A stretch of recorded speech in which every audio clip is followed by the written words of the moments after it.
ठीक है, दे दें।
Welcome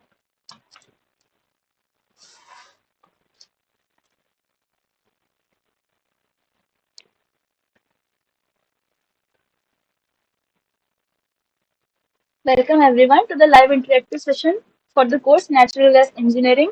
Today I am going to discuss some sample problems based on assignment number 7. My name is Ananya Mandal. I am TA for this course. So the first question is that answer the questions 1 to 5 from the data given below. So the data that is given is that base conditions has a gas field in Texas where PV is equal to 14.65 psi, TB equal to 60 degree Fahrenheit.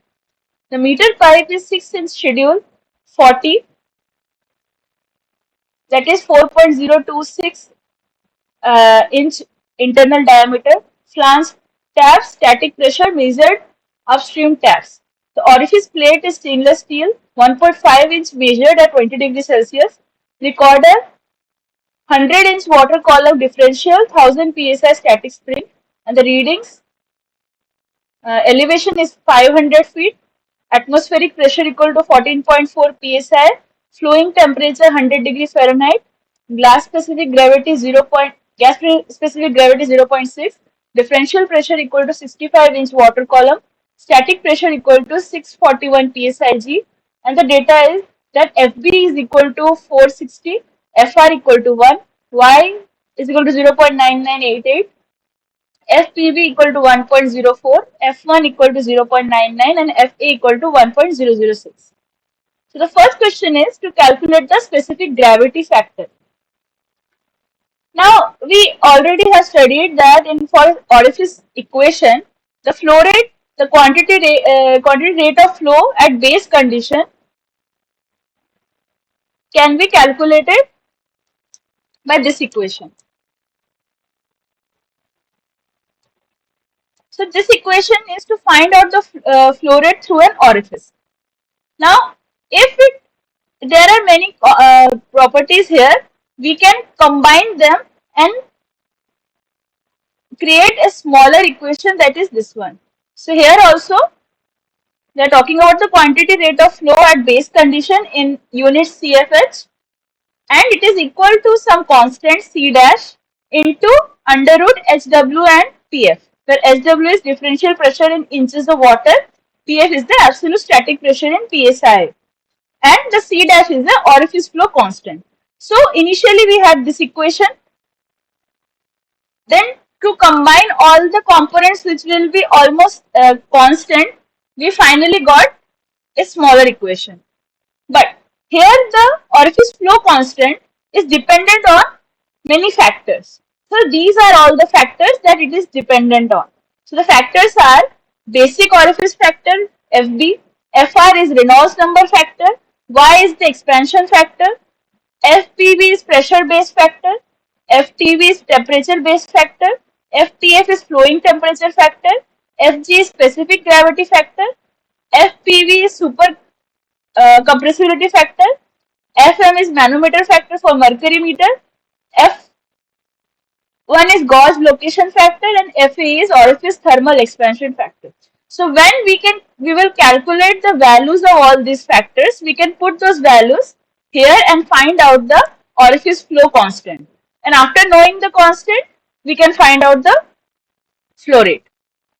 So now in the question they are asked to calculate the specific gravity factor. So the specific gravity factor here is given by Fg, the specific gravity factor. So to calculate the value of specific gravity factor, the equation is Fg equal to under root 1 by gamma g. So it is used to correct for changes in the specific gravity and should be based on the actual flowing specific gravity of the gas as determined by test. This factor varies inversely as the square root of specific gravity. With a given force applied on a gas, a larger quantity of lightweight gas can be pushed through an orifice having a heavy gas. So this factor is inversely proportional, varies inversely as the square root of the specific gravity. So from that we get this equation Fg equal to under root 1 by gamma g. So we need the value of specific gravity, gamma g. So in the data, it is already given the gas specific gravity is equal to 0.6. So if we put that value here, we will find out the value of specific gravity factor. So Fg is equal to under root 1 by 0.6, that is equal to 1.3. So the options for the question were option A 1.7, option B 1.3, option C 1.98 and option D 1.1. So option B is the correct one.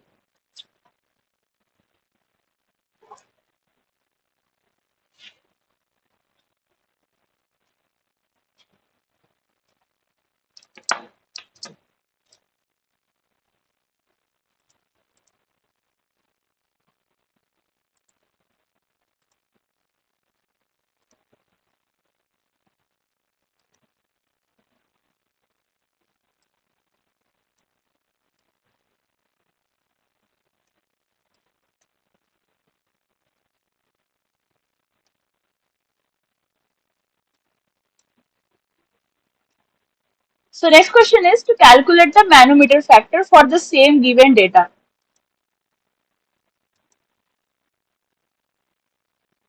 And the options are A 1, B 1.5, C 2 and D 2.5. So now manometer factor, the equation to find out the manometer factor is given by this. So here we need two components, that is P atmosphere and HW. So this is used with mercury differential gauges and compensates for the column of compressed gas opposite the mercury leg. Weight of the gas column over the mercury reservoir of orifice meter gauges introduces an error in determining the differential pressure across the orifice unless some adjustment is made. The correction varies with ambient temperature, static pressure and specific gravity.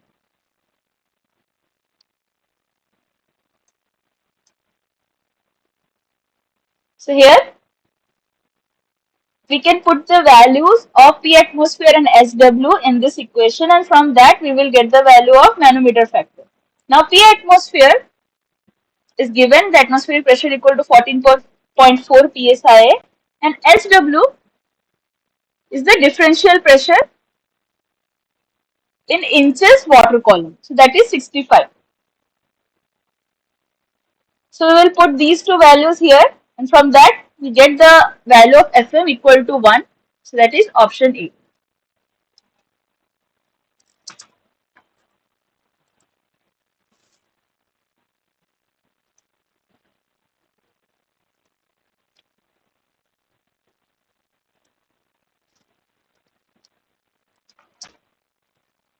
Next question is to calculate the pressure base factor.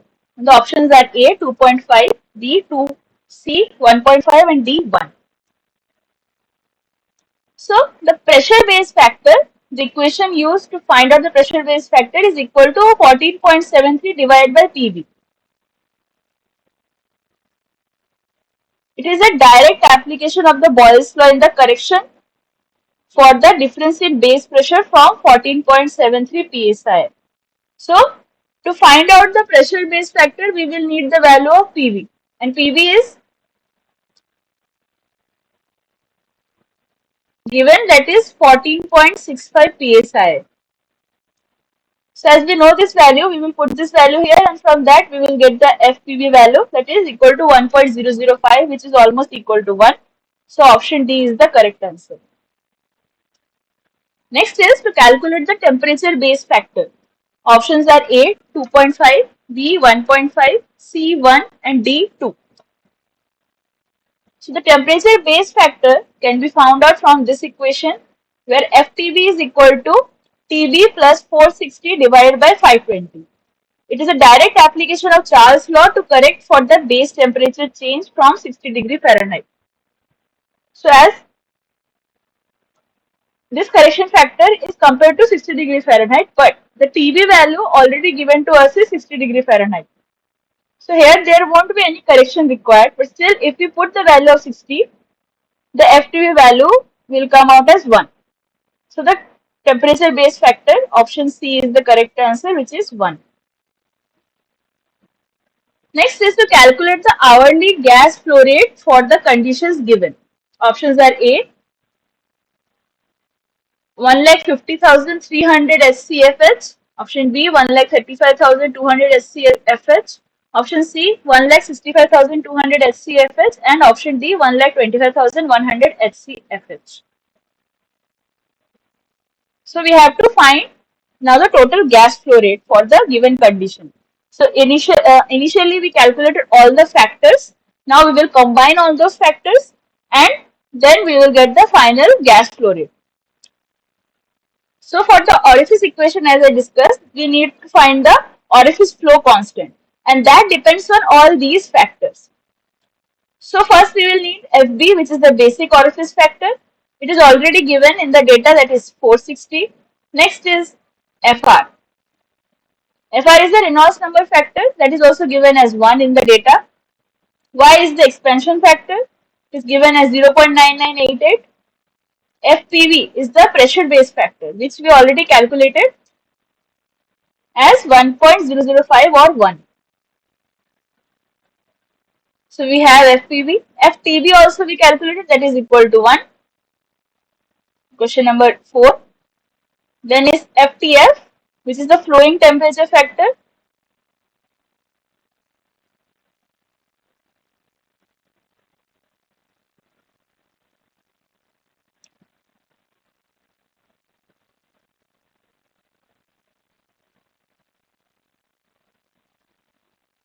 Flowing temperature.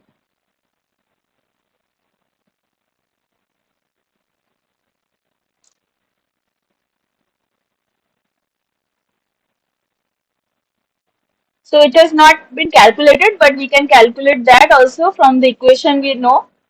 Then Fg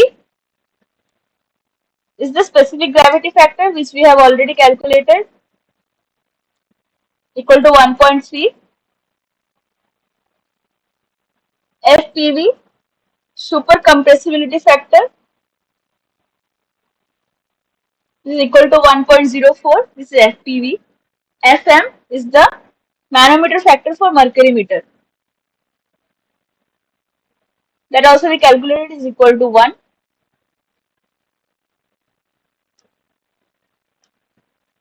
F1 is equal to 0.99 and FA is equal to 1.006. So we know all these factors, we combine them, and finally we get the value of the orifice flow constant equal to 600.66. We'll put this value in this equation, and HW value is known, that is 65. That's the differential pressure multiplied by the PF, which is the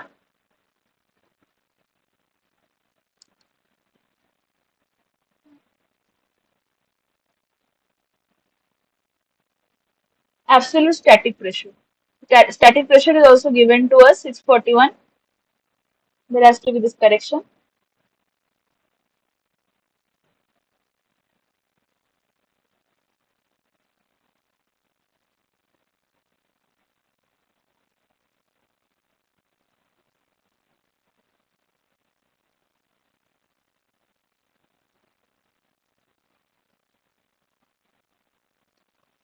No, so this static pressure is given to us in PSIG. So we have to convert it into PSIA. For that, we have to add it with the base condition. So PV value, the base condition is 14.65 PSIA. We have to add that to the static pressure to convert this from gauge to absolute. So from that, we will get 655.4.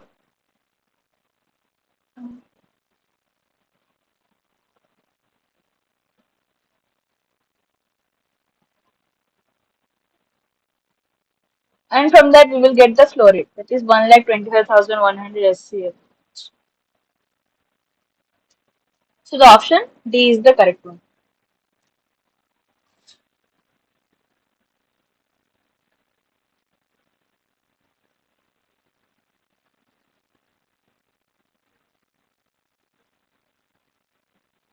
Next question is a match the following. So in the left side, there are different meters that are used for calculating the flow rate.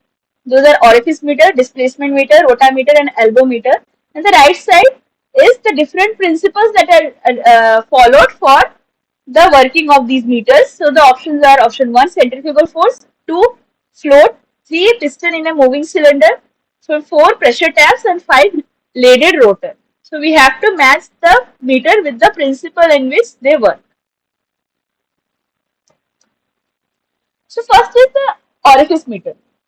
So orifice meter, the measurement with the orifice meter, so pressure tap connections are provided on the upstream and downstream sides, and the pressure difference and the absolute pressure in the line at a specific tap location are recorded continuously and later transmitted into rate of flow.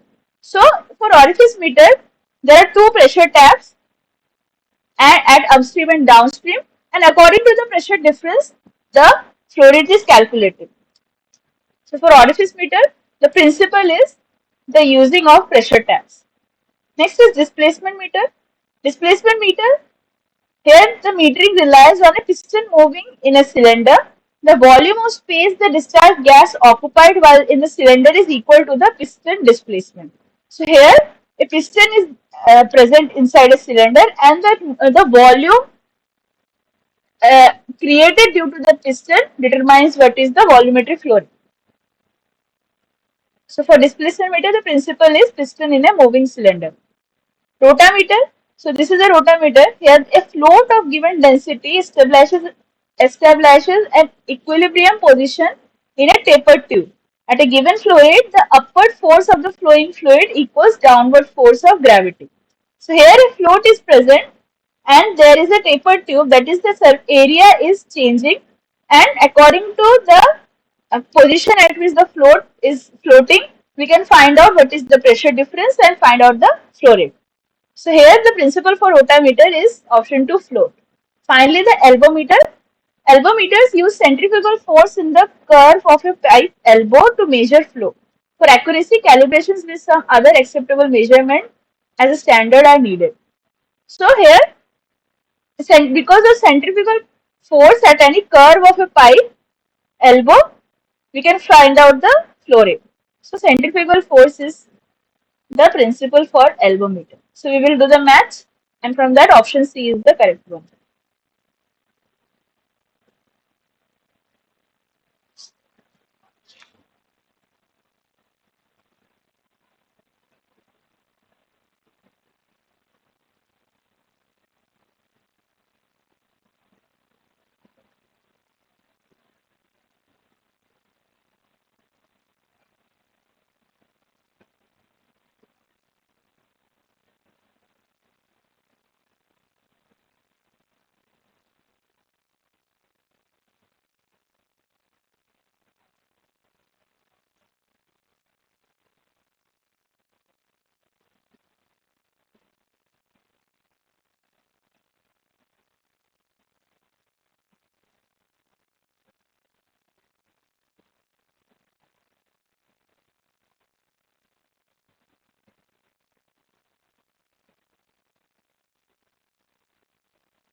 So next question is question number 7. That a 50-inch into 100-pound gauge has a differential pressure range of RH equal to 40 inches and static pressure range of RP equal to 90 psi. The square root chart shows a reading of 5.8 for differential pressure and 8.5 for static pressure. So calculate the actual differential pressure and actual static pressure. Options are A 13.46 inch water and 65.03 psi. Option B 65.03 inch water and 13.46 psi. Option C 28.91 inch water and 30.28 psi. And option D 30.28 inch water and 28.91 psi. So here we have to find out the actual differential pressure and actual static pressure, where the differential pressure range and static pressure range is given, and also the reading in the square root chart is known to us. So the equation that we have to follow to find out the actual parameter value is equal to the square of chart reading multiplied by the chart factor. And this chart factor is equal to under root of RH by 100 or RP by 100, where RH is the differential pressure range and RP is the static pressure range. So first we will need to find out the chart factor, and then we have to multiply the chart factor with the chart reading and take a square of that value. From that we will get the actual parameter value. Now first is to find out the actual differential pressure.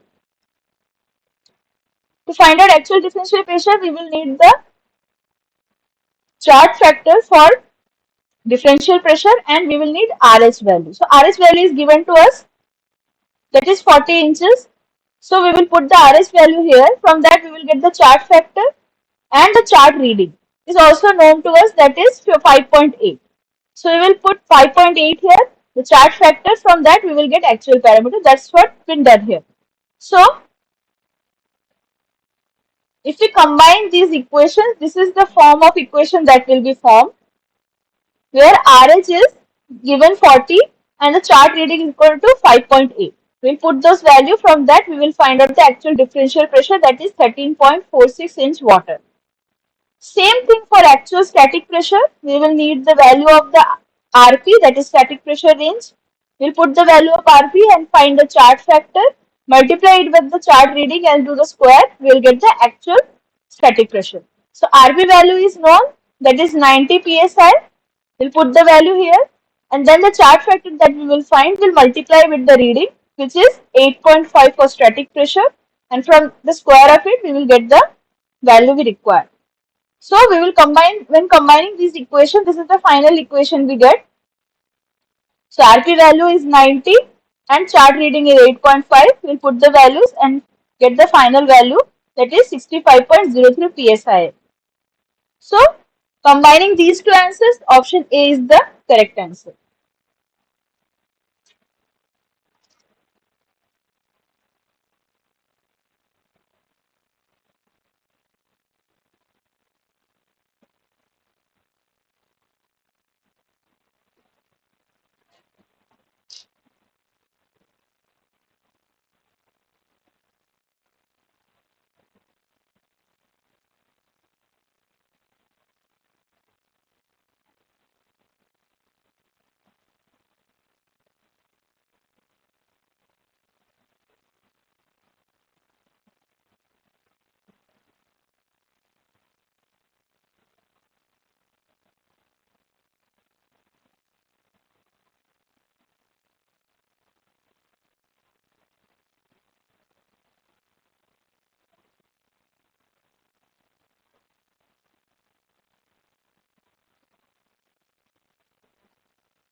Next is answer the questions 8 to 10 from the data given below.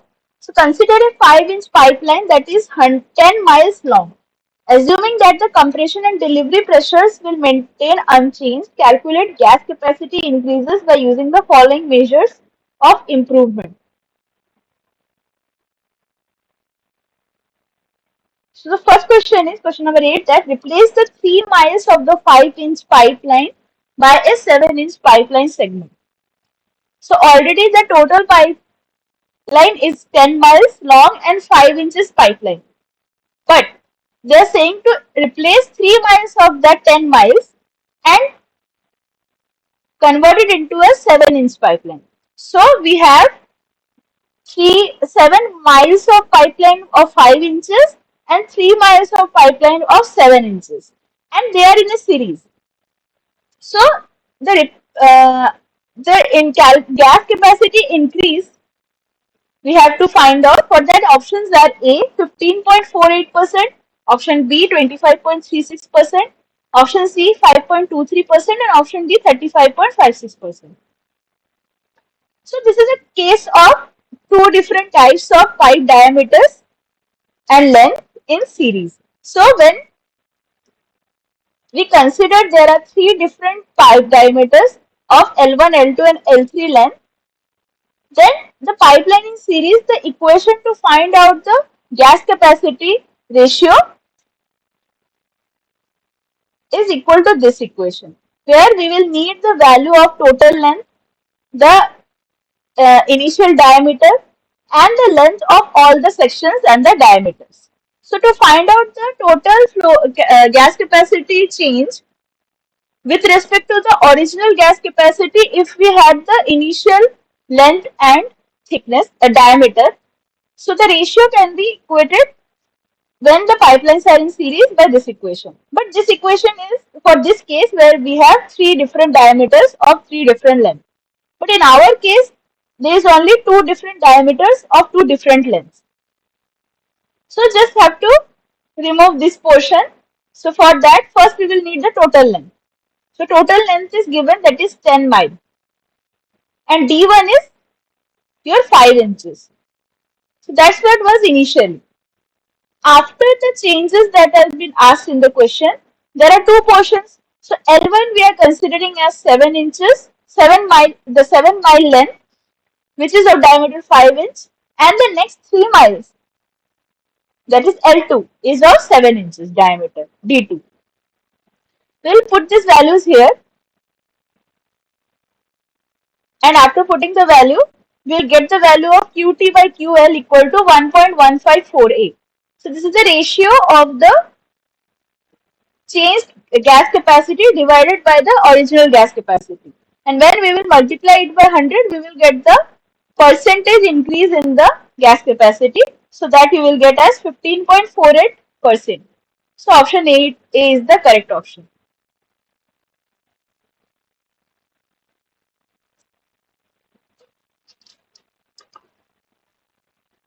So next question for the same data. Now they are saying that place a 7-inch parallel pipeline to the shear gas transmission. And we have to find out the gas capacity increase. Options are A 145.29%, option B 245.29%, option C 345.29% and option D 445.29%. So now initially there was a 10-mile long 5 inches pipeline. Now we have to place a 7-inch pipeline parallel to the initial pipeline.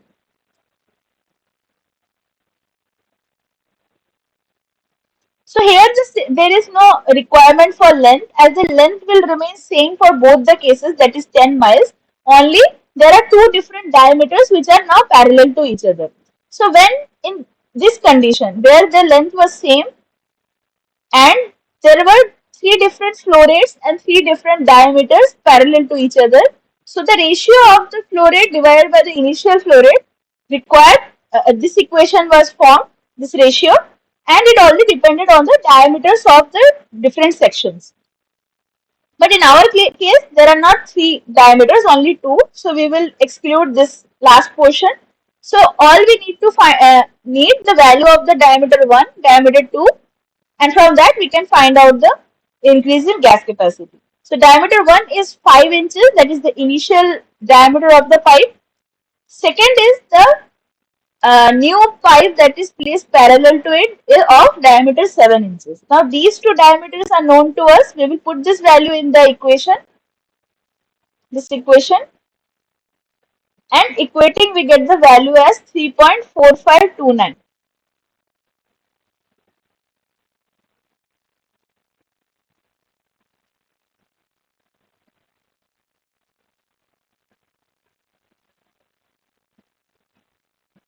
So this is the ratio. So if we consider Q1 as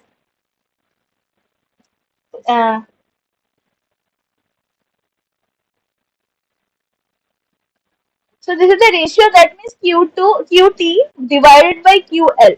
So to find out the increase in the value, we have to subtract 1 from this value and multiply it by 100. So that was the same thing we did in previous one. Here also, from the ratio we will subtract 1. So that will form 0.1548 and then multiply it by 100 to get the capacity increase. So the question they asked about the capacity increase. So for that we have to only talk about the difference between the two values. So considering that initially the flow rate was 1 and now we are getting as 1.1548, so we have to subtract them and then we will find out the percentage increase. So similarly here from 3.4529 we will subtract 1, that will be 2.4529 and multiply it by 100, it will be 245.29%. So that will be option B. So be careful when you are reading the question whether they have asked the ratio or the capacity increase. So according to that, you have to find out the value required in the MCQ. So last question is that a loop 3 miles of the 5-inch pipeline and with a 7-inch pipeline segment. So now series and parallel conditions are done. Now they are talking about a loop condition where a 3 miles of the 5-inch pipeline is a loop with a 7-inch pipeline segment. So the gas capacity increase options are option A 52.38%, option B 66.56%, option C 24.68% and option D 17.43%. So whenever there is a loop, it consists of initially a parallel case, then that parallel case flow rate is in series with the next case. So what I mean is initially there are two pipelines which are in parallel and this whole portion is in series with the next portion. So that forms a loop. So loop contains both parallel and series.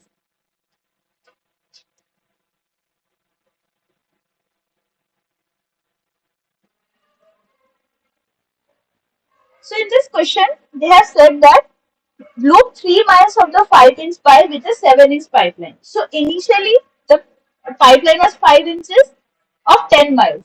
So of that 10 miles, they have asked to loop only 3 miles with a 7-inch pipeline. That means this portion is 3 miles and this is the remaining 7 miles. And here the loop is formed by a 7-inch pipeline. So one of the diameter is 7 inch and one of them is 5 inch. And this 7-mile pipe has a diameter of 5 inch. So this is what forms the loop.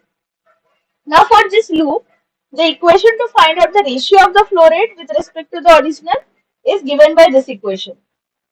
Here you will be required the total length, the length of the loop parallel portion and the series, the remaining length, and also the diameter of the original pipe and the pipes in the loop, that is D1, D2 and D3. So as I said, the total length is 10 miles. L1, this portion is 3 miles. L3 is 7 miles, which is the remaining length, 7 miles. D1 and D3 is equal to 3 inches.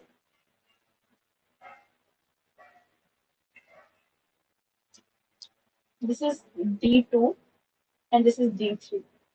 So D1 and D3 are 5 inches. So this has to be 5 and this is 7. D2 is equal to 7 inch.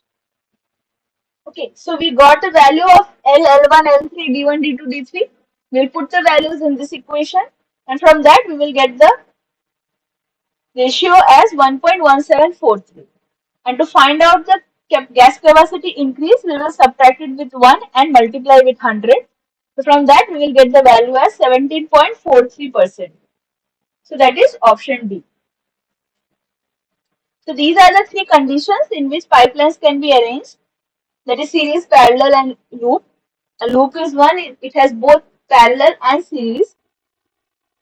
So there are different formulas given from which we can find out the ratio of the gas capacity when these arrangements are formed and also the increase in the gas capacity when these new formations are done. And from these all we can see the gas capacity increases the most when pipelines are in parallel compared to when they are in series or in loop.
चलेगा।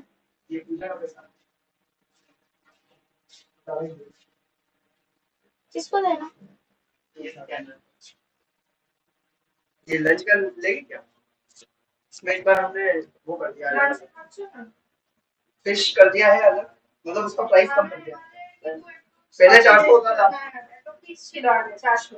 এইবারে আমরা ছয় option দিয়েছি যাতে মানে কেউ যদি চাইলে ফিশ খাবে সেখানে থেকে 400 আর সবাই মিলে একটা ডিপার্টমেন্টের ফিস করে যাবে, so that is the idea. और मतलब चिकन तो 300 ही होता है না, এখন তো 300 পরে ডিসাইড করে একবার। হ্যাঁ, অন্যদের যে জিজ্ঞেস করে যদি সবাই আসে তাহলে আসবে। অলরেডি আমরা পার্টিসিপেশন আমরা তো রয়েছি, আমাদের আরো কয়েকজন রয়েছে, অলরেডি আমরা 3-4 জনের থেকে মানে লাঞ্চে তারা খাচ্ছে, যা লাস্ট লাঞ্চ দুটোতে, তো আরো লোক আসলে ভালো হয়। ঠিক আছে, আমি ফ্রেন্ডসদের জিজ্ঞেস করে যদি আসে। এখন 300 করে দিলাম। এটা ছবি নিয়ে না মানে টেস্টের সাথে এনে তো মেলে মেলে তো আছে। হ্যাঁ हो गया ना?